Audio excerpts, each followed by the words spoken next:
Hello, Chicago. Welcome to the Tycoon's Neighborhood Rebuild Organization. We are here today with the phenomenal Jamal Green, community entertainer and activist. And we just want to talk with him, and let me introduce him first and foremost to our show today. And today, of course, my name is Dr. Catherine Brown, the Tycoon, and we are here with Jamal Green. So, Jamal, how you doing today? I'm pretty good. Thanks for having me. Absolutely. Well, we have a lot of hot topics to talk about today. Sure. And I got some deep questions I want to ask you. All right. You kind of hot in the land of Chicago now, and you know everybody calling on Jamal. And so I'm gonna get on to the questions. I just want to remind everybody that this is a live call-in show. The number that you can call in on is 312-738-1060, right there on your screen. And Jamal, tell us the name of your organization and the movement that you started in Chicago. The name of my organization is Skyrocketing Corp. I started that when I was 15 years old. After starting that, I started to travel schools around the country and talk to kids about anti-bullying and anti-violence, putting on programs inside the schools. Last year, the mayor brought me in to be his Put the Guns Down ambassador through my relationship with his chief of staff, Kim Bennett.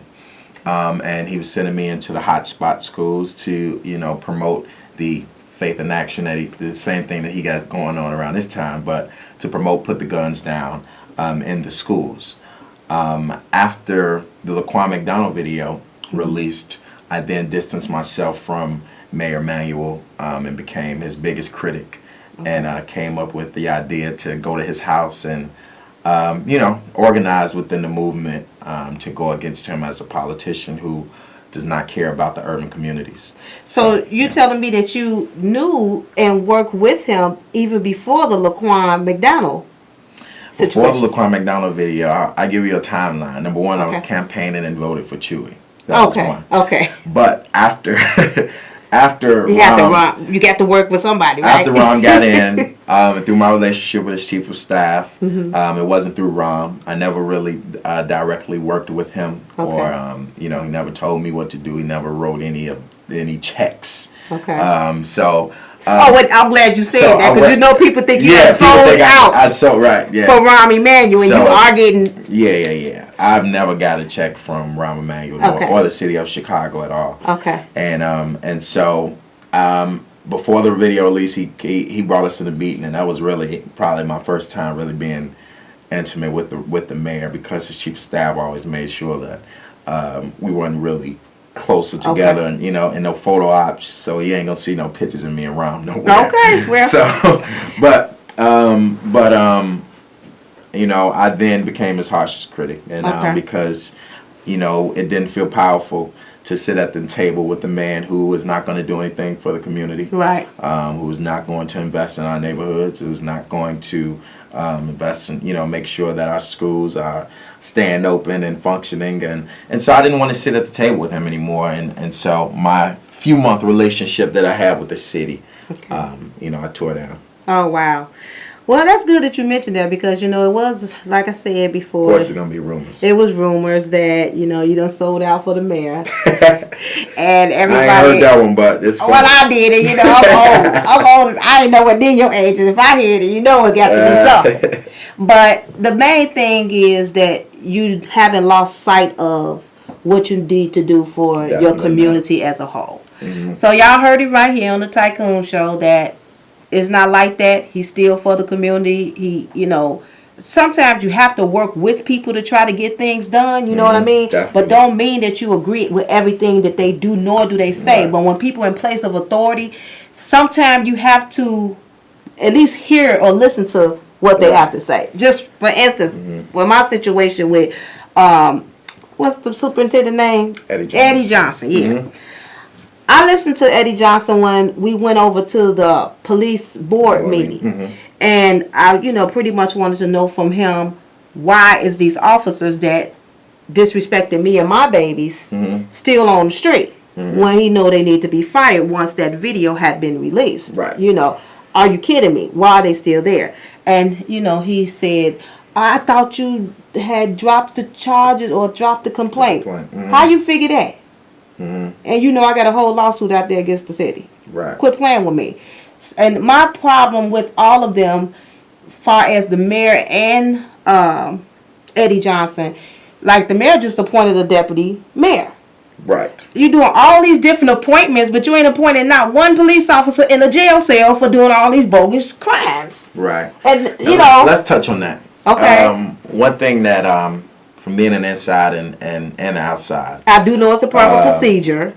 Right. And and this is a procedure that needs to be dismantled. Toned down. One thing you have is you got IPRA, which is a horrible organization from the start. Yeah. And you go back to when Scott Ando was telling, was telling people that, or was really, Scott Ando was protecting these officers as head of IPRA. Okay. And so whenever someone like Lorenzo Davis, who was a retired person, he was working with IPRA, he even said it. Well, they only barely come out to say stuff after they're retired. They need to speak out when they're still on the force. Right. Now, but he even said, you know, when they were recommending cases, Scott Ando, we were probably talking to the mayor, and they would say, okay, well, we can't do anything to this officer because we don't want anything to break out. Talk to them now, but IPRA is an organization that need to be dismantled. Then you got the FOP, the union that is also protecting these officers, and the contract that the FOP have with CPD needs to be renegotiated. And it's so, the simple fact is, and this is what, see, we look at it like, you're a superintendent, you could just fire these officers. Right. But the reality is, he really has no power. Right. And so, you know, the only thing they allow this man to do is to put officers on administrative duties. Well, then, and that's ridiculous because now he really is looking like a pawn because they really put him in this position, you know, for black folks to look like, you know, we're going to rebuild trust when he really can't even do as much, you know, he really can't discipline an officer because it's contracts in place in which he can't go against or the officer can sue and be rich.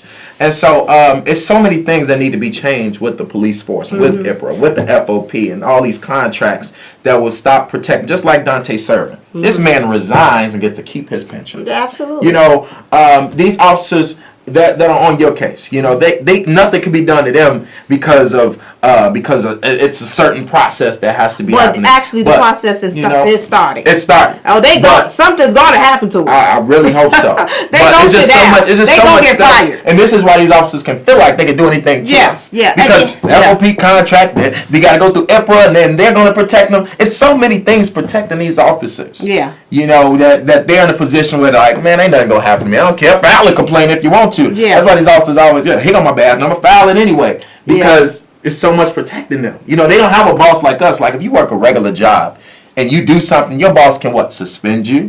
He can fire you immediately. Yeah. Their boss can't do that. Yeah. That's why you can't give up on the process. Right. You got to follow through with the process. And that the people, process need to be dismantled. Yeah, it has to be. I agree 100%. But the process is in place, and you got to put the sweat on the people that do have the power to make the process go or sit them up out their seat. Yep. They don't want to lose their positions either. So you can bring other people out of their seat. Well, you look at an organization like the FOP and Dean Angelo, who's heading the FOP. He don't care about the people. This man just gave Jason Van Dyke a job as a janitor. And that's why he needs to be removed. But nobody can remove. Who gonna remove? This FOP is an independent organization. They're not run by the city. So you know, so you look at it like, man, they don't care because it's not. You're gonna get their money. They're a union. You know, so it's always a process, Jamal, in removing people. It's a process. You just have to go through the process. It ain't as easy as voting out a politician. I got you. Or you get what I'm saying. So it's not as easy as that because they're independent. I got you. It's not easy, but it is a process and it can be done. That's what we, as the people, have to not give up and follow the process all the way through. You know, no matter what it takes, can't get scared, can't back out, can't get tired. Because that's what they want you to do. They want you to get tired, they want you to back up, and they don't want you to follow the process. Follow the process and get these things done. So I'm going to go ahead to my next question to you is, what is your, you kind of answered it, but just, you basically was talking about the mayor. So give us your stance on Eddie Johnson and his role in regards to change. You know, Eddie Johnson was, and I'm gonna just put this out. I'm gonna be blunt on this show. Okay. This is keep it 100 because that's what I say. Keep it 100. Keep it watching. I see caller popping up. Callers popping. Yeah, I know. So I'm gonna just keep it 100. That's the best way. Eddie Johnson, number one. I'm going to say that before he was superintendent, I knew of Eddie Johnson. A lot of community leaders knew of Eddie Johnson. Okay. And he was pretty popular because he worked in the Gresham area where I live, and a lot of leaders have worked with him in the past, and he has been a decent officer. All right. Okay. Now, Rahm, this is how he did this. Okay. Rahm went around to all the leaders, the pastors, and meeting with all these different folks. Everybody kept saying, Eddie Johnson, Eddie Johnson. Appoint Eddie Johnson. Well, why do you think he was doing that though? Because Eddie Johnson is popular. All right. So Eddie Johnson is popular among the community. Okay. I ain't never heard of him, but anyway. well, as far as leaders, he's pretty popular among pastors and leaders and stuff like that. So what you saying? I'm a bootleg pastor? No, I ain't saying that. But what I'm saying is, go ahead. So since Rahm said, man, this guy popular, I need to do something that the people might like me for. Oh, okay. And so he went around those three candidates and appointed Eddie Johnson. Okay. All right. Now, it was a great move on his part. Now, I don't like Rahm at all, but it was a great PR move to do that. And even the city council voted 50-0. So he's pretty popular. Now, but as far as his role, let me get into that real quick. Okay. As far as his role as a superintendent, this is what I'm holding him accountable for. Okay. I'm holding him accountable to change the police culture. I want more black officers in black neighborhoods, but the problem with that is out of 12,000 officers, there's only 2,000 black folks. Right. So we got to get more people to apply. Well, who want to be an officer? Right. I understand. Nobody want to be an officer. So I'm also holding them accountable. The officers that are officers now don't even want to be officers. But we got to come to a reality. We got to come to a point where we say, okay, we got to be that change. See. And so I'm holding him accountable to get rid of a lot of these racist officers. He's he committed to changing. He's committed to implementing a program where officers can tell on another officer anonymously.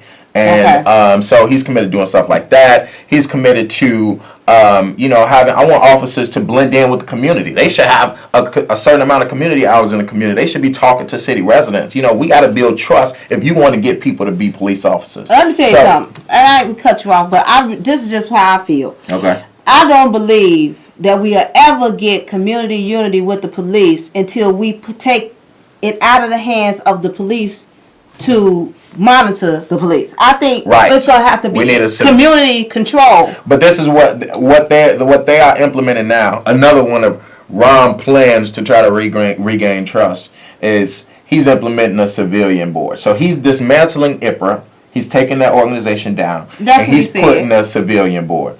These are all plans, and I did an interview with a reporter yesterday. These are all these plans is because Rahm has a reason for doing all this. So he either wants to leave on a good note and want to be able to say, well, I turned it around, or he wants to run for mayor again. Whatever that case may be, we need to find out and figure out how to stop him from getting to it, because this man didn't care. This man been mayor 5 years. He did not care about the police culture. He did not care about our neighborhood. And he don't care now. And he's doing it because the pressure is on. He's doing it because we have tarnished his political career around in different countries. And so, he got a reason for doing what he's doing now. Yeah, well, we got a whole lot of callers, so I guess we need to take at least one call. All right. Caller, go ahead. Are you there? Good evening. You know what? Some things change won't take place until certain things to be changed. One, we got to do something like they do in New York City. When police do certain things, guess what? You can sue them. They don't have unlimited liability. And plus the fact, we need to start licensing police, because when you got a police get fired here in Chicago, they can go somewhere and get hired some places like Rockford.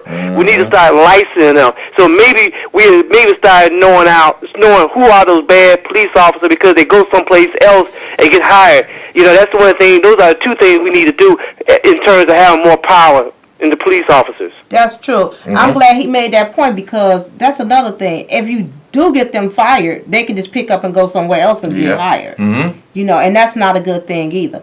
So, but it's so hard to even go through that process of firing them. And so, and really the moral of what he was saying is that the fact of the matter is, it's too much it's too much protection for police officers, and that's what I'm telling you about these organizations, the IPRA, the FOP, the city. All these contracts protect them from getting any discipline. And that's why you always see these cases where there's no guilty, not guilty, and all. You see all these cases because it's so much stuff protecting them no matter what they do, and there's always a way or reason on how they can get from out of that trouble that they're in. So we need to change all those things. Absolutely. And I think as long as we continue to do what we're doing, as far as putting the sweat on the people that can, sit them down through the process and working on changing the process, because we're taking their jobs from them. The people that's in those seats that have the power to either bring them off the street or to have them fired. Right. Then we'll get somewhere. We just can't stop the process. Right. I agree. So, you gonna take another caller? Got it. Yeah, go ahead. Do you all want to send another caller through? Caller, are you there? Hello? I lost the caller. We're gonna keep going. I lost them. Okay, so in all of this, Jamal, I'm just saying, it's hurtful. When I went to that meeting with the police department, and I saw so many mothers asking to release the videotapes of their sons that had got killed. I mean, you think about one of my members from Action Now, Betty Jones, who got killed by the police, and unbelievably, her children had to clean up their own mother's blood. I was there. Can you believe that? Yeah.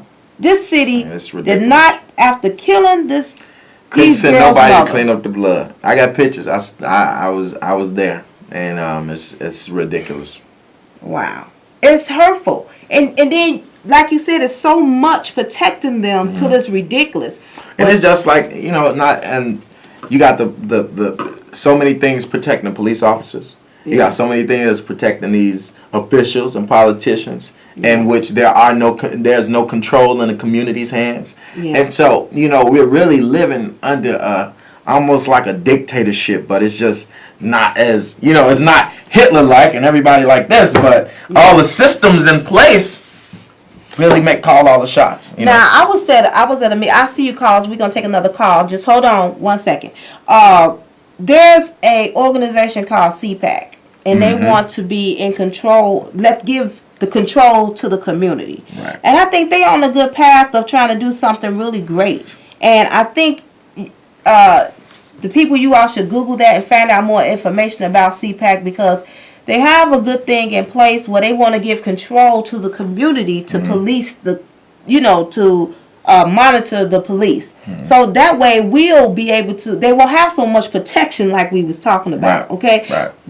The community will be in control of sitting them down and firing them and things of that nature. Honestly, how far do you think they have to go before any of that really honestly happens? Well, we got to keep moving with it. We don't know. I don't know. I love their mission. I love what they're trying to do, but it's a long mission. It might be, but they've been in this mission for a while, and I think they may end up having what they need, because they have a lot of people on board with this. Right. And there's a lot of people losing their lives. One more call, because we're running out of time, but I'm going to go ahead and take a caller. Caller, are you there? May be able to take 2 calls. Go ahead. Caller, are you there?